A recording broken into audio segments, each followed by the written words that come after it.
So good morning everyone and I welcome you all to Saurabh Pandey UPSC YouTube channel के अंदर। And let's discuss आज के जो topics हैं। संडे का जो थोड़ा टाइम फ्लेक्सिबल होता है और इस वजह से थोड़ा जो है अभी सेशन हो रहा है। जनरली 9 बजे के आसपास मॉर्निंग में सेशन होता है और Monday to Saturday 5 AM series आपकी होती है। इसमें एडवांस करंट अफेयर्स डिस्कस किए जाते हैं। तो आज वर्ल्ड कप भी है और आज और भी एक स्पेशल डे है मेरे लिए, आज एनिवर्सरी भी है। तो फिर भी सेशन तो ज़रूरी है ही। मुझे ये भी पता है कि वर्ल्ड कप है तो आप लोग बहुत ही कम देखेंगे, कल आप लोग सेशन को देखेंगे। लेकिन फिर भी जो सीरियस स्टूडेंट्स हैं वो आप लोग ज़रूर से ठीक है, बहुत बड़ा दिन भी है इंडिया के लिए भी।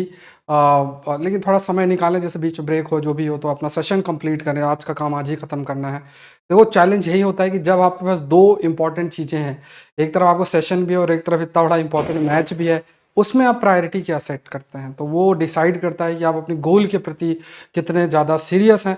अब जैसे आज सेशन है, अभी मैच, मैं ये सेशन को लगभग मतलब 12:30 बजे के आसपास रिकॉर्ड किया मैंने और फिर मैं आपके लिए प्रीमियर करूँगा। तो वही उसी समय मैच भी आपका स्टार्ट होगा। तो पहले तो इंडिया जीते, ये तो बहुत बड़ी बात है और जो है ज़रूर हम जीतेंगे भी। लेकिन थोड़ा समय आप लोग निकालिएगा कि सेशन जो है वो आप लोग ज़रूर से गो थ्रू। देखो, संडे का जो सेशन है इंपॉर्टेंट बिकॉज आपके पास स्पेशल इशू आता है साइंस एंड टेक्नोलॉजी का, एनवायरनमेंट और इन सब के टॉपिक्स हैं। तो पहला देखो, वेरिसेला के ऊपर टॉपिक है, oxygen producing material, AI powered for forecasting और बायोसेंसर मिसाइल्स के ऊपर है, people fleeing in Myanmar China Pakistan economic corridor. ठीक है, चाइना पाकिस्तान कॉरिडोर पे तो ये सारे के सारे जो आपके टॉपिक्स हैं जो हम लोग डिस्कस करेंगे। एंड जैसे ये सारे टॉपिक्स है, साइंस का टॉपिक, साइंस का टॉपिक, साइंस का टॉपिक, साइंस का topic, geography environment, IR topic, international relation topics. तो इन एरियाज में geography, environment, science, international relation, इनमें जितने भी एडवांस टॉपिक्स आते हैं उसके लिए आपको न्यूज़पेपर को बहुत अच्छे से फॉलो करना पड़ेगा। खासतौर से हिंदू का न्यूज़पेपर बहुत अल्टीमेट और इम्पॉर्टेंट है।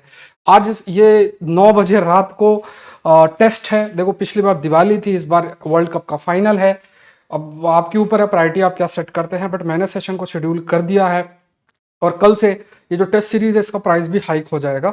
तो जो प्लान कर रहे हैं तो आप लोग ज्वाइन कर लेना। रात को 9 बजे टेस्ट है, शेड्यूल्ड टेस्ट है। टेस्ट 5 और टेस्ट 6 दोनों शेड्यूल्ड है। आप में से कई ने मैसेज किया कि सर 50 टेस्ट एक साथ डाल दो, कैसे पॉसिबल है? Current affairs, advance current affairs का है तो फिर कैसे पहले से ही कैसे कर दिया जाए, तो मुश्किल होता है। तो ये ध्यान रखें, क्योंकि टॉपिक्स जैसे जैसे आएंगे वैसे वैसे क्वेश्चंस फ्रेमिंग आपकी होती है, वैसे क्वेश्चन सेलेक्ट करना, कौन इंपॉर्टेंट है कौन नहीं है वो सब देखना पड़ता है। तो ये टेस्ट रात को 9 बजे है। कहाँ टेस्ट ये आपको अटेंड करना है? आपको डाउनलोड करना है सौरभ पांडे CSE ऐप को डाउनलोड करो, रात को 9 बजे टेस्ट दो। अपना आपका स्कोर तो मुझे पता चल जाएगा, कौन कितना टाइम स्पेंड करता है वो सब पता चल जाता है डेटा में। Saurabh Pandey CSE app Google store में जाके डाउनलोड कर लेना। आकलन सीरीज का भी प्राइस हाइक होने जा रहा है, तो आप अपने इसको भी आंसर पोस्ट कर सकते हैं और अपने आंसर को इवेलुएट करा सकते हैं। ये सब चल रहा है। एग्रीकल्चर ऑप्शनल का बैच भी स्टार्ट होगा, ये प्राइस कल से हाइक हो जाएगा। ठीक है, तो prelims test series advance current affairs में आपका लॉन्च ऑलरेडी हो चुकी है। इसका 5वां टेस्ट संडे को शेड्यूल्ड है, मतलब आज रात को 9 बजे शेड्यूल्ड है। शुरू करते हैं, पहला टॉपिक देखते हैं, US data underscore benefits of chicken pox vaccination. तो ये एक टॉपिक आपके लिए फ्रेम होता है, अच्छा टॉपिक है। अब चिकन पॉक्स के ऊपर अभी हमने कुछ दिन पहले ही डिस्कस किया था कि नई वैक्सीन के बारे में इसके। अब इसी का थोड़ा टेक्निकल जो नाम है उसको देखते हैं, जिस पे प्रश्न बिल्कुल फ्रेम हो सकता है और आपके माइंड के अंदर थोड़ा इसमें कंफ्यूजन भी हो सकता है। तो ये टॉपिक जो है वो है वेरिसेला। देखो, जनरली आप पढ़ते चिकन पॉक्स हो, लेकिन एक ये टर्म भी आप याद रखो, दैट इज वेरिसेला। तो वेरिसेला भी क्या है? चिकन पॉक्स ही को बोलता है और ये कॉन्टेजियस डिजीज है, मतलब एक से दूसरे को इजीली ट्रांसफर होता है। और जिस वायरस से होता है वो है वेरिसेला जोस्टर वायरस। ये थोड़ा सा आप ध्यान रखें कि वेरिसेला क्या है, रिसेंटली न्यूज में था, तो ये भी क्या है? चिकन पॉक्स ही है। और जिस वायरस की वजह से होता है, the name of the virus is that is varicella zoster virus. और ये बेसिकली जिस फैमिली से बिलोंग करता है, ये हर्पिस फैमिली से ये वायरस आपका जो है आपका बिलोंग करता है। तो ये कैसे ट्रांसफर हो सकता है?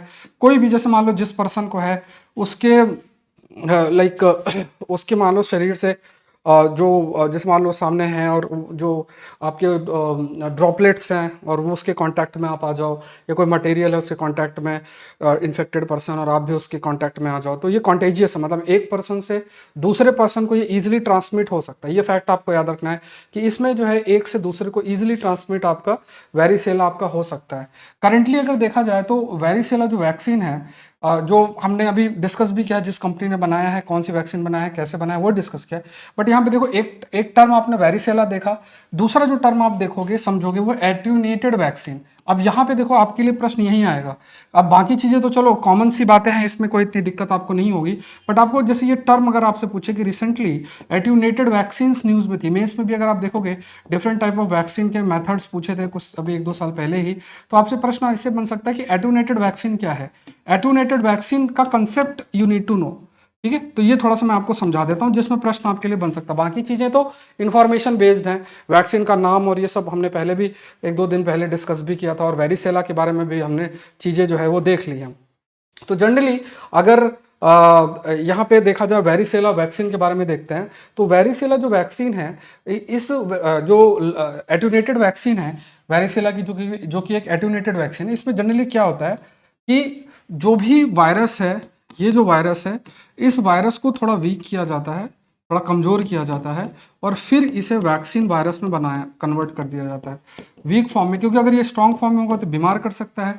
वैक्सीन वायरस में कन्वर्ट किया गया और फिर इसको क्या है शरीर में इंट्रोड्यूस किया जाएगा, तो ये एक एंटीजन का काम करता है, और इसी के खिलाफ फिर हमारा जो शरीर है वो एंटीबॉडीज प्रोड्यूस करती है।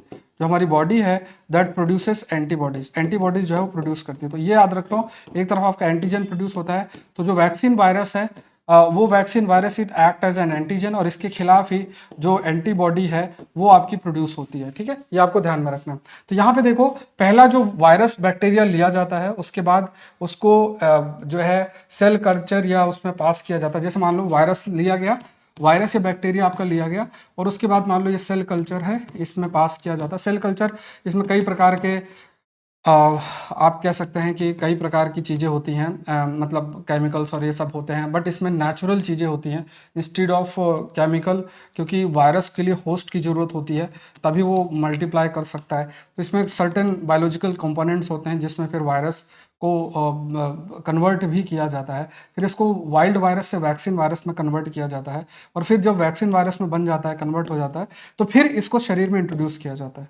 तो ये तरीका है। तो यहाँ पे अगर आपसे देखो प्रश्न बने या आपसे प्रश्न पूछे कि एट्यूनेटेड वायरस क्या है, ये लाइव एट्यूनेटेड वायरस क्या है, तो ये थोड़ी बातें पता होनी चाहिए कि एट्यूनेटेड शब्द का मतलब क्या आपका होता है, ठीक है। एट्यूनेटेड जो है इसका मतलब आपको पता होना चाहिए, ठीक है। नेक्स्ट देख लेते हैं, ये इमेज नहीं आई है इसमें थोड़ा सा, लेकिन नेक्स्ट टॉपिक है, ये दूसरा टॉपिक है।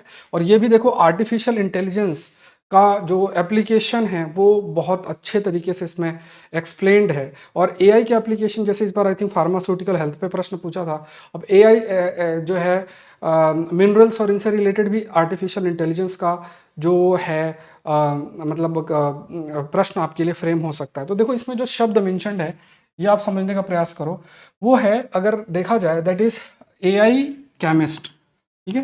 टर्म जो मेंशन्ड है दैट इज एआई केमिस्ट ये शब्द है, ठीक है। तो यहाँ पे आप टॉपिक भी मेंशन कर सकते हो, एआई केमिस्ट। अब इसमें देखो जनरली क्या है कि जैसे कई चीज़, जैसे कुछ चीज़ें, जैसे कुछ कंपोनेंट मार्स के हैं, कुछ कंपोनेंट मेटेओराइट्स जो हैं, जो अर्थ के अंदर कई, जैसे यूनिवर्स के में कोई जो रॉकी बॉडी होती है वो हमारे अर्थ में आके टकरा गई, या है ना, थोड़ा बहुत कंपोनेंट पता है, तो उसके कॉम्पोजिशन का इस्तेमाल करके और फिर आप ऑक्सीजन को प्रोड्यूस कर सकते हो।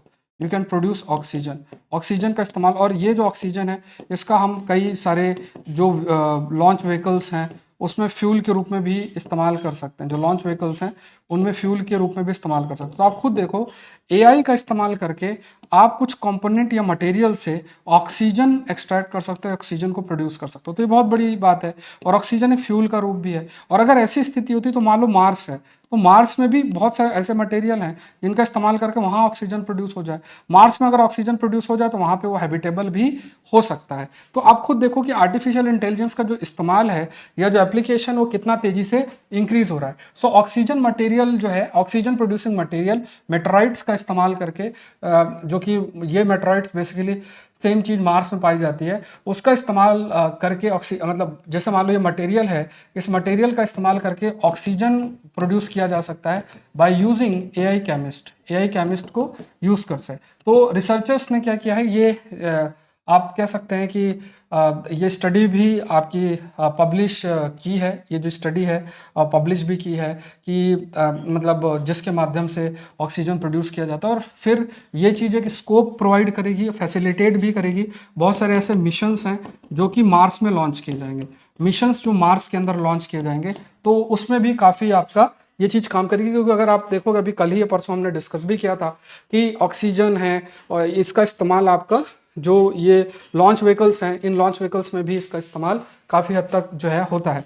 तो फ्यूचर में जो आपके मिशंस हैं, मैंड मिशन है, मतलब जो इंसान हम अगर मार्स में भेजते हैं उन्हें ऑक्सीजन की ज़रूरत होगी, एंड कई प्रकार की जो एक्टिविटी है प्लैनेट की अगर बात करें, सो ये चीज़ आपकी की जा सकती है। तो आप खुद देखो कि एआई का इस्तेमाल आपका ऐसे स्पेस एक्सप्लोरेशन में, स्पेस टेक्नोलॉजी पे, इस सब में क्या हो सकता है। तो ये बहुत इंपॉर्टेंट चीज़ है। जैसे इस बार भी मेंस में प्रश्न 10 नंबर का था और उसको हमने डिस्कस भी काफ़ी हद तक किया था। तो आप खुद देखो, अगर आप इसको रीड कर सको तो यहाँ पे साफ साफ इस चीज़ को मेंशन्ड है कि अगर इंसान को हम भेजते हैं मार्स के अंदर, लाइफ सपोर्ट के लिए ऑक्सीजन चाहिए, उस ऑक्सीजन को प्रोड्यूस किया जा सकता है बाय यूजिंग सर्टेन मटेरियल का इस्तेमाल करके। और एआई केमिस्ट जो है इनका, ये जो एआई है, एआई का इस्तेमाल करके O2 का प्रोडक्शन जो है वो आपका किया जा सकता है। सो ये एक इम्पॉर्टेंट, हम वी कैन से कि एक इम्पॉर्टेंट कंपोनेंट है। और दूसरा ये भी है कि इससे क्या है कि जो भी like to use resources already on the planet to create oxygen. मतलब आपको क्या है कि जैसे मान लो आपको ऐसा कुछ अर्थ से ट्रांसपोर्ट नहीं करना पड़ेगा। जैसे मान लो हम अर्थ मार्स में बहुत सारे मिशंस लेकर जा रहे हैं, हम सोच रहे हैं कि हाँ चलो एक लाइफ सपोर्ट सिस्टम डेवलप किया जाए, लाइफ सपोर्ट सिस्टम जो है उसको डेवलप किया जाए। तो ये लाइफ सपोर्ट सिस्टम के लिए, इंसान के लिए तो सबसे जरूरी क्या है, ऑक्सीजन है। और अर्थ की अगर बात करें तो अगर मान लो अर्थ का कोई मटेरियल से आप अगर O2 को डेवलप भी कर रहे हो, तो उस मटेरियल को आपको मार्स में लेकर जाना पड़ेगा, तब कहीं जाके आप ऑक्सीजन को प्रोड्यूस कर सकते हो। लेकिन यहाँ पे मार्स में जो मौजूद मटेरियल है, एआई केमिस्ट के माध्यम से, जो एआई केमिस्ट है उसका माध्यम से, मार्स में मौजूद जो आपका वीकेंड से मटेरियल है उसके माध्यम से आप ऑक्सीजन को प्रोड्यूस कर सकते हो, जो कि एक बड़ा, आप कह सकते हैं एक डेवलपमेंट जो है आपके लिए हो सकता है। सो मार्स के ही रिसोर्सेस का हम इस्तेमाल करके ऑक्सीजन प्रोड्यूस कर सकते हैं, और उसके माध्यम से वहाँ पे जो लाइफ सपोर्ट सिस्टम है, that life support system can also B enhanced, life support system can also be developed, enhance किया जा सकता है और जो है डेवलप किया जा सकता है। तो चाइना है, कई सारे दूसरे जो डेवलप रोबोटिक एआई केमिस्ट हैं, ये इस प्रकार जो है कर पा रहे हैं, and like they can be use to produce oxygen for Martian material without human intervention, बिना ह्यूमन इंटरवेंशन के। तो आप देखो एआई का फायदा क्या है, what is the benefit of AI. AI का फायदा यही है ना, सबसे बड़ा फायदा तो यही है कि जनरली कि आप प्रोड्यूस, मतलब अगर आप प्रोड्यूस भी कर रहे हो, मतलब if you are able to produce it, तो एआई तो आर्टिफिशियल इंटेलिजेंस है। रोबोटिक एआई में तो इंसान की जरूरत भी नहीं है, तो इंसान की लाइफ को भी खतरा नहीं है। आपने रोबोटिक एआई को वहाँ भेज दिया, भेजने के बाद वही ऑक्सीजन प्रोड्यूस करेगा, तो आसपास सारा ऑक्सीजन प्रेजेंट हो जाएगा। ऑक्सीजन होगा तो we can easily survive there. थोड़े बहुत सपोर्ट की जरूरत होगी, बट हम वहाँ पे सर्वाइव कर सकते हैं। स्पेस टूरिज्म और इन सब में भी वो काफ़ी हद तक आपका यूज़ हो सकता है। तो ये चीज़ क्या है, ये एक पॉइंट आपका दिस हैज़ बीन हाईलाइटेड। तो ये एक बहुत बड़ा और यूनिक डेवलपमेंट है जिसके बारे में हमें थोड़ी सी जानकारी होनी चाहिए। Let's move to the next. अब देखो आर्टिफिशियल इंटेलिजेंस का कितना ज़्यादा एप्लीकेशन है, ऐसे राइटिंग पे भी आपका प्रश्न आ सकता है, और हर चीज़ में देखो। अब यहाँ पे देखो दूसरा एआई का एप्लीकेशन है, that is AI powered weather forecasting. AI का इस्तेमाल करके ये भी आप ज्योग्राफी और इन सब में मेंशन कर सकते हो। आप देखो ये टॉपिक कहाँ यूज़ कर सकते हो, आप डिजास्टर मैनेजमेंट में यूज़ कर सकते हो, आप ज्योग्राफी में सेक्शन में इसको नोट कर लेना। तो एआई का इस्तेमाल करना किस चीज़ के लिए, वेदर फॉरकास्टिंग के लिए, ठीक है। You are using AI for weather forecasting. Weather forecasting के लिए आप आर्टिफिशियल इंटेलिजेंस का यूज़ कर सकते हो, इट यू कैन यूज़, है ना, आप यूज़ कर सकते हो। अब यहाँ पे देखते हैं क्या क्या चीज़ें इसमें आपकी मेंशन्ड है। तो यहाँ लिखा है कि AI powered weather forecasting from Google के माध्यम से ही आपका किया जा रहा है, and like Google Deep Minds, है ना। तो यहाँ से मतलब गूगल डीप माइंड्स है। तो अब जैसे जनरली देखो, सिंपल सी बात है, अगर आपको वेदर को फॉरकास्ट करना है तो आपको क्या जानकारी चाहिए, आपको विंड स्पीड, मॉइस्चर, बहुत सारे लेवल पे ना, अपर अपर जो एटमॉस्फेरिक लेवल है, उसमें विंड का सर्कुलेशन, जेट स्ट्रीम के बारे में, और फिर आपका जो है और भी चीज़ें हैं, मतलब टेम्परेचर, मतलब बहुत ही कॉम्प्लेक्स होता है। अब वो उनका किस प्रकार से कॉम्बिनेशन हो सकता है, तो हमारे लिए, ह्यूमन माइंड के लिए कंक्लूड करना बहुत मुश्किल है। तो वो सारे डेटा को आप क्या कर सकते हो, वो सारे डेटा का को एआई के माध्यम से आप जैसे डेटा डाल दिया और एआई कंक्लूड कर सकता है कि अच्छा बारिश होगी कि नहीं होगी, नहीं होगी तो क्यों नहीं होगी, कब तक होगी, ये सारी जानकारी एक कंक्लूजन हम लेकर आ सकते हैं। तो ये क्या है, ये एआई का इस्तेमाल करके आप वेदर फोरकास्ट कर सकते हो। तो ये सारी, जैसे आप जैसे सिंपल सी बात है, अगर जैसे आपने बोला ये एक स्टूडेंट है, ये पॉलिटी पढ़ लिया, हिस्ट्री पढ़ लिया, ज्योग्राफी पढ़ लिया, इसने ये पढ़ लिया, उसने वो पढ़ लिया, अरे इसका सिलेक्शन होगा कि नहीं होगा, आप अपने मन से बोलोगे उस आदमी को देख के कि यार हाँ ठीक है। लेकिन एआई के बेसिस में क्या, मतलब मान लो एक एग्जांपल लेते हैं, अच्छा कितना पढ़ा, किस टाइप के क्वेश्चन सॉल्व कर सकता है, क्वेश्चंस के एक दो क्वेश्चन देख के उसके लेवल को डिसाइड कर लेना, और फिर वो एकदम एग्जैक्टली बता देगा सिलेक्शन होगा कि नहीं होगा।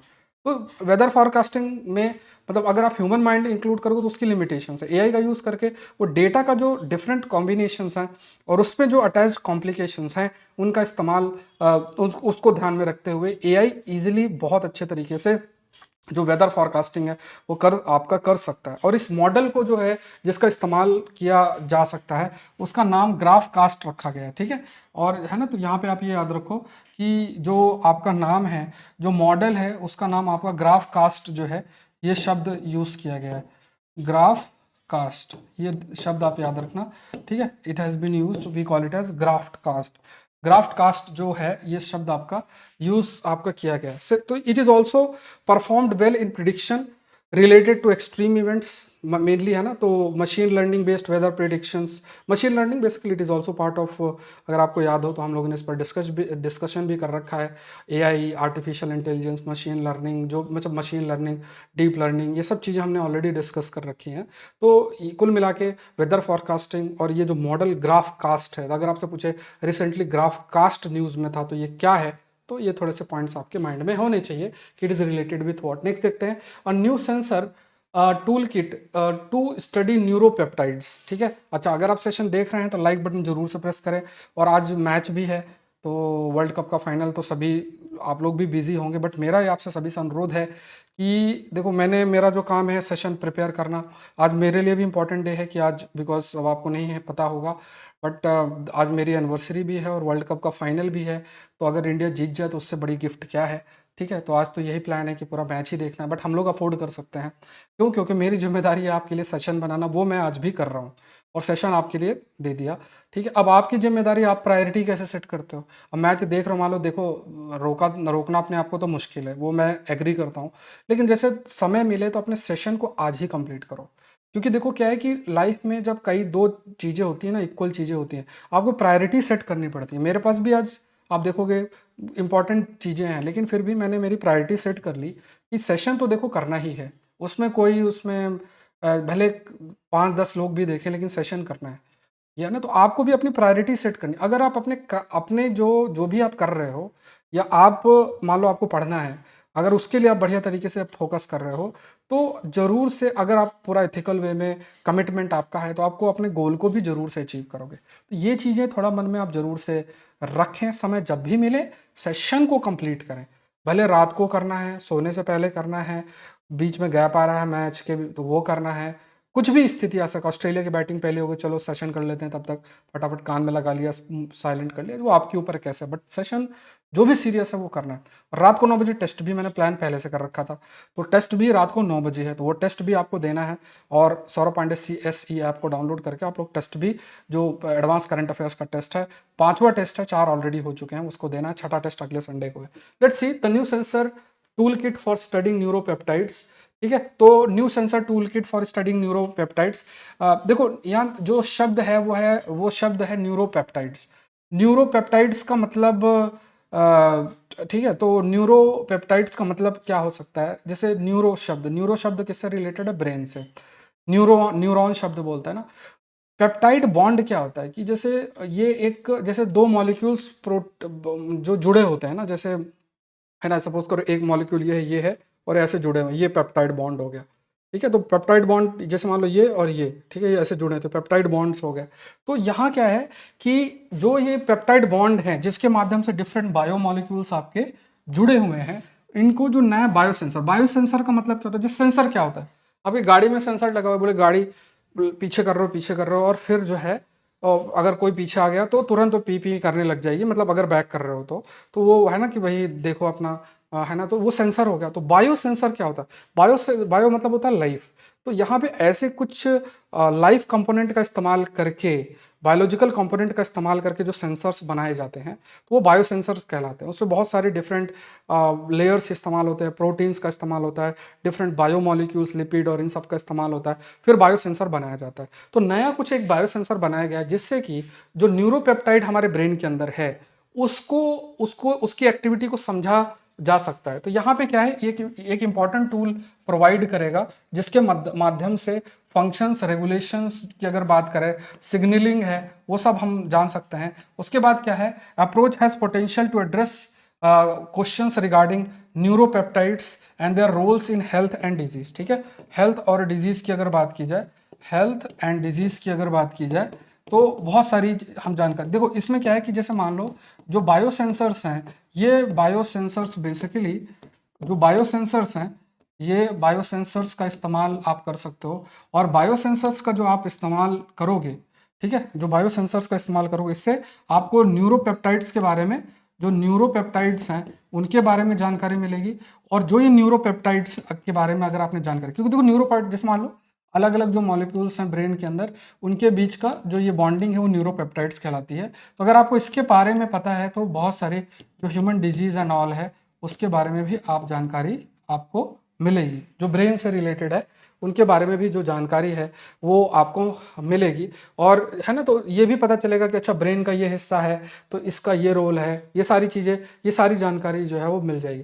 तो बायोसेंसर क्या होता है, बायोसेंसर का क्या रोल हो सकता है, क्योंकि देखो ब्रेन कि जो ब्रेन के मॉलिक्यूल, क्योंकि देखो ब्रेन ही हर चीज़ आपका देखता है, स्लीपिंग पैटर्न और डाइजेशन, मतलब हर एक एक्टिविटी आपके शरीर में ब्रेन पे ही निर्भर करती है।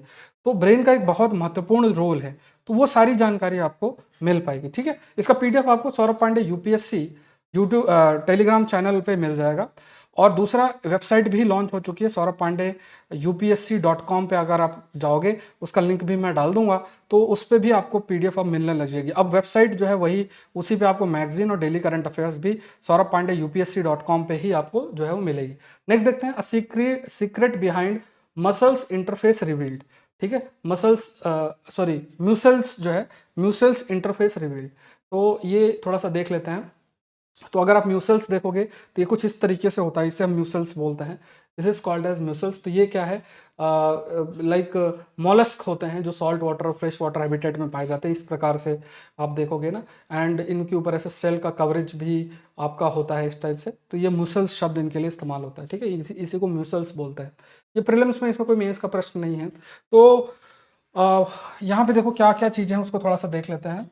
यहाँ पे देखो इन्होंने कहा कि bundle of non living filaments that mussels use to anchor themselves within their environment can also be jettisoned on demand and mussels create this quick release interface by way of a neurochemically mediated junctions where billions of motile cilia hold fast to interlink the biopolymer sheet. The ability to produce stable and strong connections between living tissue and non-living surface is crucial for a wide range of advanced biomaterial application. अब देखो बहुत ही technical चीज़ है, जैसे ये म्यूसल्स हैं।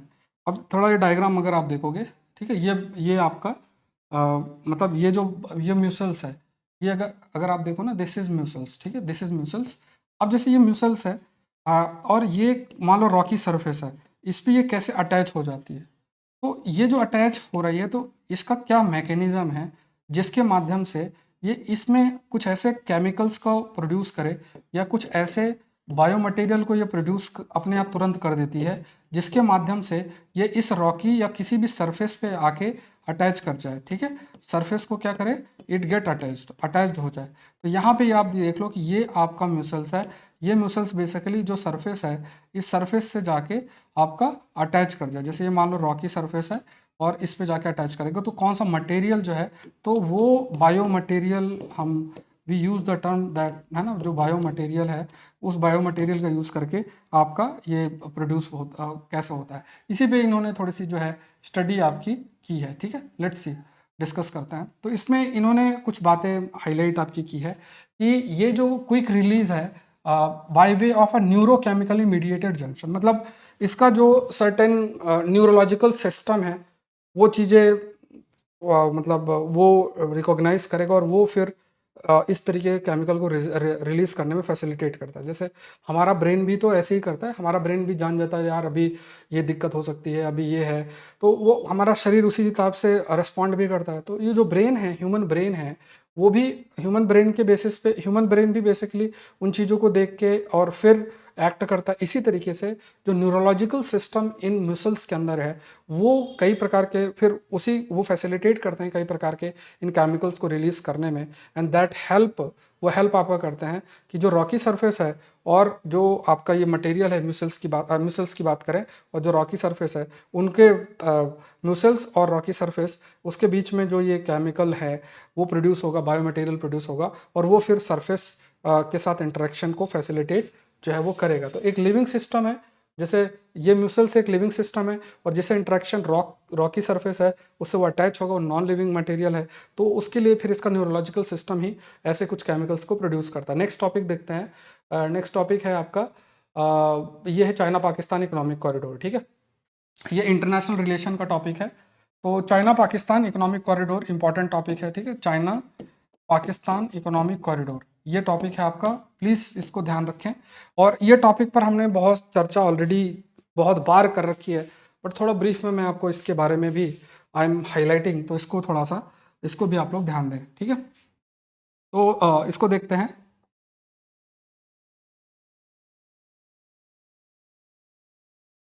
ठीक है, तो इसको देख लेते हैं। देखो अ,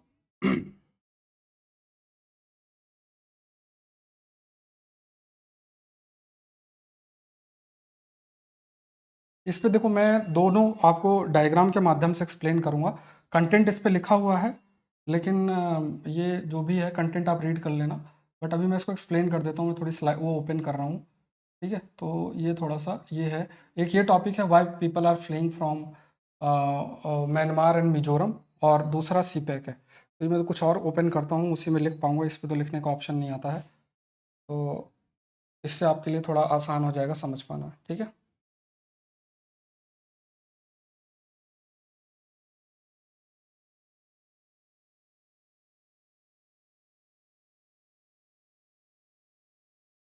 ओके। तो इसमें देखना आप लोग इसको थोड़ा सा देख लेते हैं ना, तो ध्यान से समझना।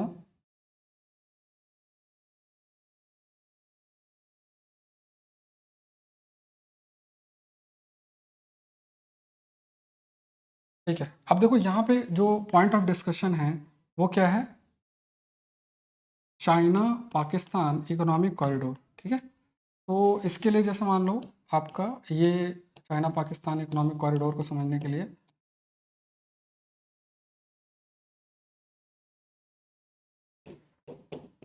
ठीक है, तो ये आपका इधर एक जगह है जिसका नाम है कसगर रीजन, कसघर रीजन। ठीक है, कसघर रीजन है, यहाँ कहाँ लोकेटेड है, जीजियांग प्रोविजन, जीजियांग प्रोविंस लोकेटेड है। यहाँ से ये ऐसे पास होता है और यहाँ पे आपका जो पोर्ट है उसका नाम है गोदर पोर्ट। इसका नाम क्या है, दैट इज़ गोदर पोर्ट। गोदर पोर्ट है ये कॉरिडोर है इस तरीके से।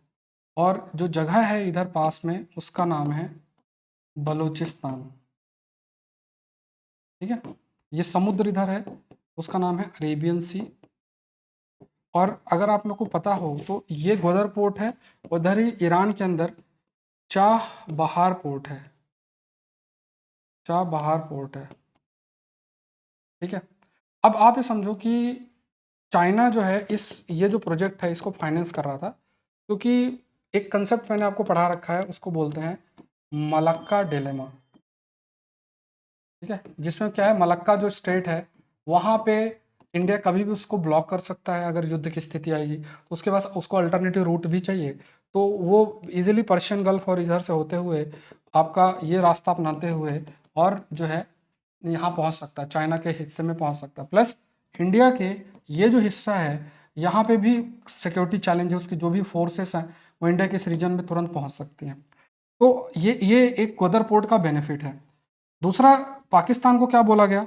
पाकिस्तान को बोला गया, पाकिस्तान के लिए जो शब्द इस्तेमाल किए गए, पाकिस्तान को बोला गया कि देखो कि जो लोग भी होंगे, जैसे मान लो बलूचिस्तान बलूचिस्तान है तो वहाँ के लोग हैं तो उनको एम्प्लॉयमेंट मिलेगा, ये सारी चीज़ें बोली गई। लेकिन ये क्या है, चाइना खुद अपने वर्कर्स को लेकर आता था क्योंकि उसे प्रोजेक्ट को जल्दी कंप्लीट कराना था। बलूचिस्तान के लोगों को चाय पिलाने और इन सब में रखा था, चाय पिला दिया, बना दिया, साफ सफाई कर दी, ऐसे एम्प्लॉयमेंट नहीं दे रहे थे, वो चाइनीज़ ही रखे थे। तो ये है, तो यहाँ पे क्या है कि क्योंकि इनको एम्प्लॉयमेंट या जो भी एक्सपेक्टेशन थी वो मिला नहीं, तो इसकी वजह से क्या है, ये प्रोटेस्ट भी शुरू हो गया और उन्होंने गदर पोर्ट में मतलब कई चाइनीज़ लोगों को मारा भी गया, मतलब है ना, प्रोटेस्ट भी हुआ, वायलेंट प्रोटेस्ट हुआ, तो प्रोजेक्ट स्टॉल भी हुआ। अब आप इस चीज़ को देखो कि ये समझना आपको कि जनरली कहा यह जाता है कि चाबहार जो पोर्ट भारत ईरान में बना रहा था, उसको उस वो भी एक प्रकार से आप कह सकते हो कि ग्वादर पोर्ट को बैलेंस करने के लिए चाबहार पोर्ट और चाबहार को बैलेंस करने के लिए ग्वादर पोर्ट। पॉसिबिलिटी ये है कि चाइना का ईरान के साथ रिश्ता बढ़िया हो गया है ना। अब ऐसी स्थिति में उसे पता है कि चाबहार पोर्ट तो डेवलप नहीं इतना आसानी से होगा, समय लगेगा, और अगर उसे ज़रूरत भी है तो ईरान का वो इस्तेमाल कर ही सकता है, ईरान उसकी सारी बात इस समय मानेगा। तो अभी इस प्रोजेक्ट में पैसा लगाना कितना फिजिबल है, ये एक पॉइंट भी है। तो कई प्रकार के जो भी इस प्रोजेक्ट से रिलेटेड लोन है या पैसा है वो ग्रांट नहीं हो रहा है, ग्रांट नहीं हो रहा है। अभी जो सरकार भी है, अगर इस समय जो पाकिस्तान में गवर्नमेंट भी है, वो गवर्नमेंट भी यूएसए इंक्लाइंड है। इससे पहले वाली जो गवर्नमेंट थी वो चाइना रशिया के प्रति थोड़ा सा इंडिपेंडेंट शो करती थी, चाइना रशिया के प्रति इंक्लिनेशन था। बट अभी जो सरकार है वो यूएसए इंक्लाइंड है। तो अभी इस प्रोजेक्ट में इतना आप कह सकते हैं कि जो भी स्टेप्स लेने थे उस स्टेप में भी डिले देखने को कंटिन्यूस बेसिस पे मिल रहा है, और जो होना चाहिए। तो एक तो ये पॉइंट आपको समझना है, ठीक है। इसका भी जो कंटेंट लिखा है वो मैं आपको बता देता हूँ। दूसरा एक कंसेप्ट हमें समझना है, ठीक है, दूसरा कंसेप्ट समझते हैं। ये दूसरा टॉपिक है, इसको भी समझ लो, इसका कंटेंट बता देता हूँ, ठीक है, फिर बाकी चीज़ें तो आप समझ ही लोगे। तो देखो दूसरा टॉपिक है कि बहुत सारे जो म्यांमार से हैं, म्यांमार से वो आपके माइग्रेट हो रहे हैं किधर, मिज़ोरम में, they are migrating to Mizoram, ठीक है।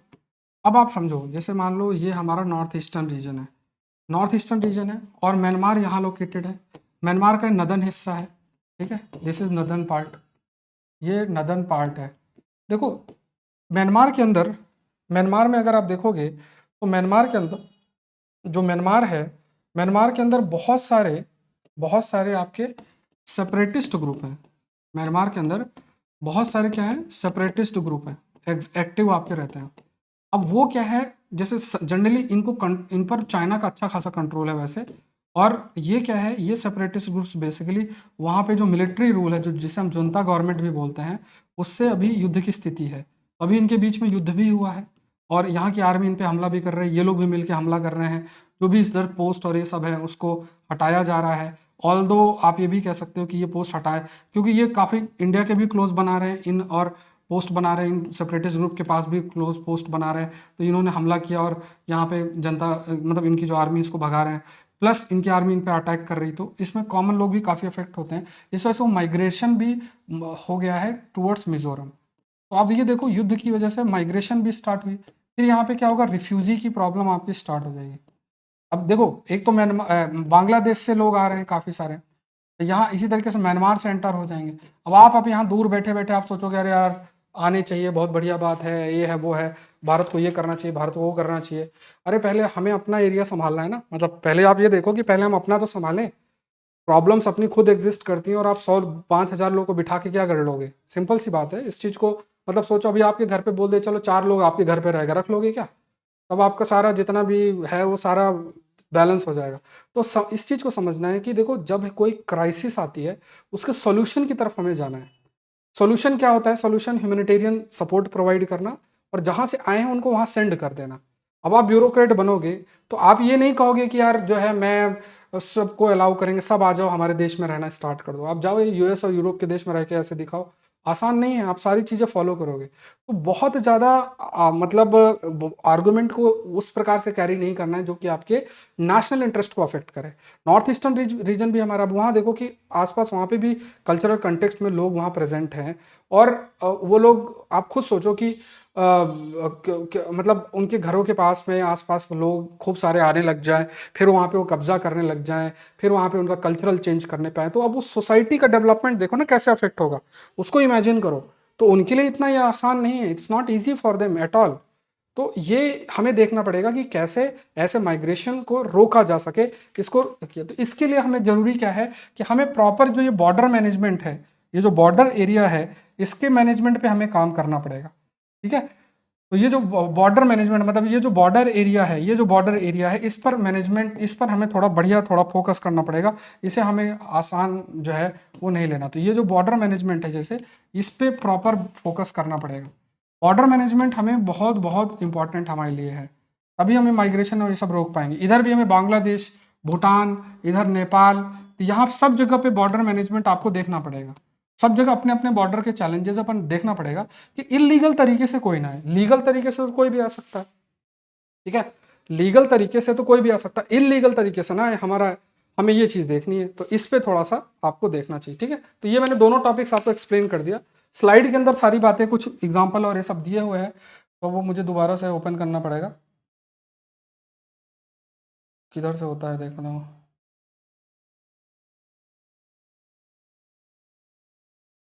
अरे वाह, ये तो जादू हो गया, कैसे हो जाता है, तो बहुत बढ़िया बात है। ठीक है, तो इस पे आप देख लो आप एक बार, है ना। इनर मई 2018 के अंदर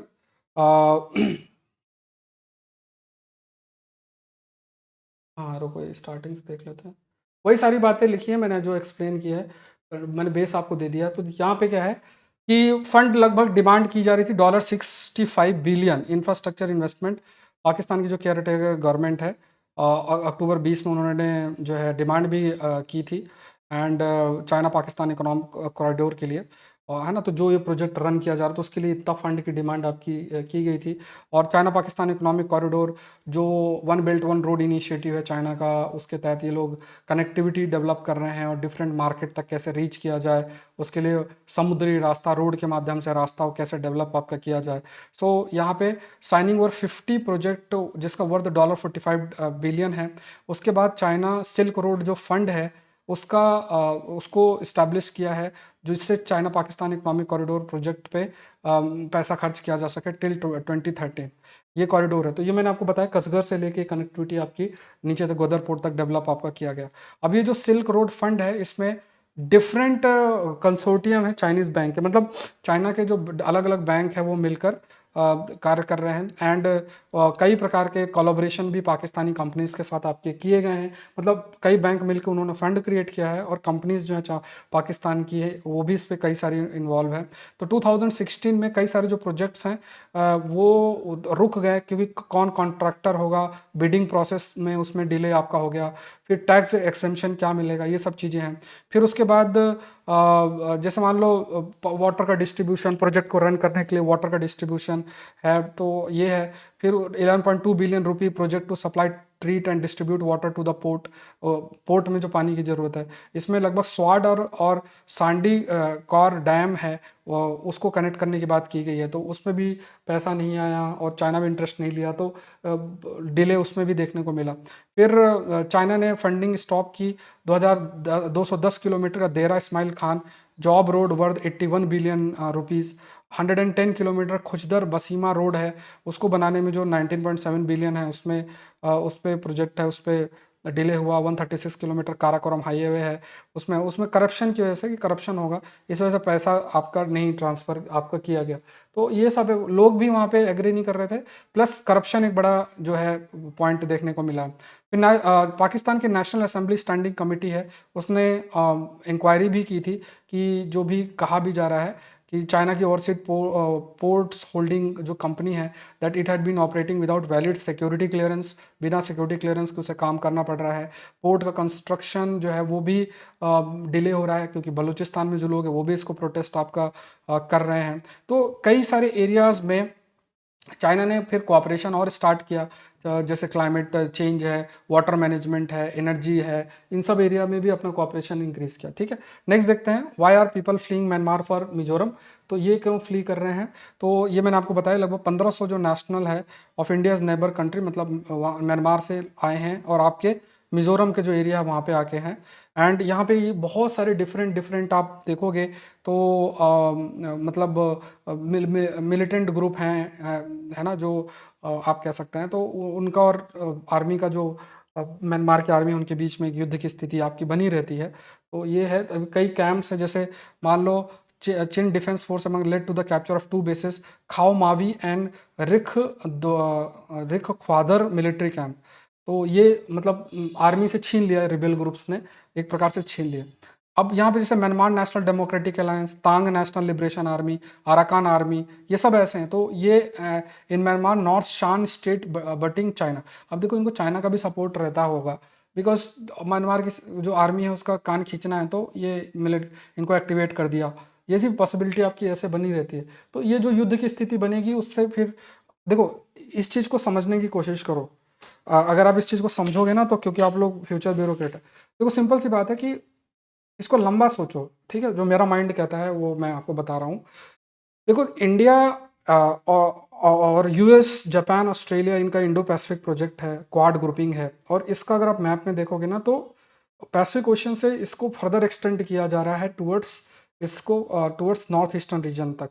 जापान बहुत एक्टिव है इंडिया के नॉर्थ ईस्टर्न रीजन में, कई प्रोजेक्ट को जापान फाइनेंस भी कर रहा है, फंड भी कर रहा है। अब ऐसी स्थिति में चाइना को डर इस चीज़ का है कि अगर ये पूरा नॉर्थ ईस्टर्न रीजन स्टेबलाइज हो जाएगा, बहुत अच्छा हो जाएगा, तो यहाँ पे जो प्रेजेंस है जापान यूएस का बहुत बढ़ जाएगा। वो चाहेगा कि इस रीजन में दिक्कतें बनी रहे। मणिपुर में जो स्थिति बनी है, मिजोरम में स्थिति बनी है, कि पूरे रीजन के अंदर डिस्टर्बेंस का है। क्या करेंगे, यही जो, क्योंकि कल्चरल सिमिलैरिटीज़ हैं, तो बहुत सारे जो मिलिटेंट ग्रुप म्यांमार के अंदर है उनको पैसा दिया, कुछ दिया, या जो भी फोर्स किया, वो आए और आके इंडिया की तरफ आने लग जाएंगे, फिर अपनी कम्युनिटी के साथ मिल के, और वहाँ पे टेंशन्स बहुत अधिक क्रिएट कर सकते हैं। There is high possibility. और डिफरेंट डिफरेंट जो भी एक गैप है डिफरेंट कम्युनिटीज़ के बीच में, इथनिक लेवल पे जो गैप है उसका इस्तेमाल करके, और फिर समाज में बहुत एक प्रकार से हेट्रेड क्रिएट करना, वायलेंस क्रिएट करना, और वो मल्टीप्लाई करता चला जाएगा। जब इस प्रकार का डिस्टर्बेंस होगा तो कोई भी प्रोजेक्ट सक्सेसफुल नहीं हो जाएगा। चाइना रशिया ने सेम चीज़ इसराइल हमस के लड़ाई में भी यही सेम चीज़ की है, और हमारे नॉर्थ ईस्टर्न रीजन में भी यही चीज़ कर रहे हैं। तो इसमें समझना, लॉन्ग टर्म में आपको समझना है। ऑल्दो हमारी गवर्नमेंट तो देखो इसके लिए अकाउंटेबल है, लेकिन लोकल्स जो वहाँ पे हैं उनको भी देखना पड़ेगा कि बहुत जल्दी प्रोएक्ट, मतलब इमोशनल चीज़ों को लेके और तुरंत जो है बहुत एग्रेसिव ना हो जाए। अब यहाँ पे कम्युनिटी कनेक्शन बहुत इंपॉर्टेंट है, और ज़रूरी है एक दूसरे के प्रति ट्रस्ट जो है वो डेवलप करना ज़रूरी है। तो लोकल गवर्नमेंट का रोल बहुत मैटर करता है, कि क्योंकि इनके द्वारा तो देखो वही सब चीज़ें इस्तेमाल कर ली जाएंगी ना। मान लो बीच में किसी के प्रति नेगेटिव थिंकिंग है, हेट्रेड है, उसी फीलिंग को इस्तेमाल करके वायलेंस में कन्वर्ट कर देंगे। सिंपल सी बात है। ठीक है, तो यहाँ पे एक ऑपरेशन 1027 था, जिसमें आपके थ्री ब्रदरहुड अलायंस, है ना, वो जो अभी हमने डिस्कस किया था, उन्होंने अटैक कर दिया था म्यांमार की आर्मी के ऊपर। बहुत सारे जो मतलब उसमें कैंप और ये सब हैं, उनको उनको कब्जा कर लिया, और म्यांमार के आर्मी के लोगों को भगा भी दिया। ठीक है, आज रात को 9 बजे टेस्ट है, 5th टेस्ट है, एडवांस करंट अफेयर की जो प्रीलिम्स टेस्ट सीरीज है, मंडे से, कल से, मतलब ये जो टेस्ट सीरीज है इसका प्राइस इंक्रीज हो जाएगा। टोटल 50 टेस्ट हैं, 50 टेस्ट है, और मैंने प्राइस अभी 499 रखा है, ये प्राइस इंक्रीज हो जाएगा कल से। ठीक है, सौरभ पांडे CSE ऐप को आपको डाउनलोड करना है, और इसमें जाके आप को ये टेस्ट रात को 9 बजे शेड्यूल्ड है, उसमें आप टेस्ट पे जाना और आपको टेस्ट मिल जाएगा। ठीक है, तो ये टेस्ट को बहुत सीरियसली लेना है आप लोगों को। आकलन सीरीज आप ज्वाइन कर सकते हैं, और इस पर आप अपना आंसर इवेल्युएट करवा सकते हैं, इसको ज्वाइन करके, और ये टेस्ट हिस्सा जरूर से बनना है, और कोशिश करें सेशन को रेगुलर देखें। आज के लिए इतना। वैसे मंडे टू सैटरडे जो हमारी टाइमिंग होती है वो 9 बजे के आसपास होती है, और आज की जो टाइमिंग है वो थोड़ा सा फ्लेक्सिबल, मतलब संडे को फ्लेक्सिबल जो है वो रहती है। मिलता है नेक्स्ट सेशन के अंदर। Thank you everyone, thank you.